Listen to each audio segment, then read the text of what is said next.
ఇహలోక సంబంధమైన ఆశీర్వాదాల మీద కాదు కానీ ఎప్పుడైతే నువ్వు పరలోకంలో మెప్పు ఘనత మహిమను పొందుకోవాలని ఆశపడుతున్నావు, ఇవన్నీ అనదగిన కాకుండా మార్చవచ్చు. నీ ప్రార్థన విధానం మారిపోతుంటే, ప్రభా ఎంతసేపు శ్రమను తీసాను కానీ శ్రమలను తట్టుకొని నా విశ్వాసాన్ని కాపాడుకునే కృపను తెచ్చావా? శ్రమలను తట్టుకొని నా కృపను కాపాడుకునే విశ్వాసమును తెచ్చావా? ఈ శ్రమలను వడని మహిమను గుర్తురాలే.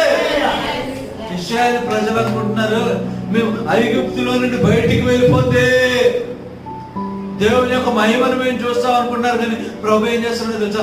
ఐగుప్తులో ఉన్నప్పటికీ ఆయన మహిమను కనపరచడానికి ఇష్టపడ్డాడు. ఐగుప్తులో అణచివేయబడుతున్నప్పటికీ ఏం చేస్తున్నాడు? ఆయన మహిమను కనపరచడానికి ఆయన ఇష్టపడుతున్నాడు. అది గుర్తెరిగిన వారైతే ఎన్నడూ తిరగబడరు. అది గుర్తెరగలేక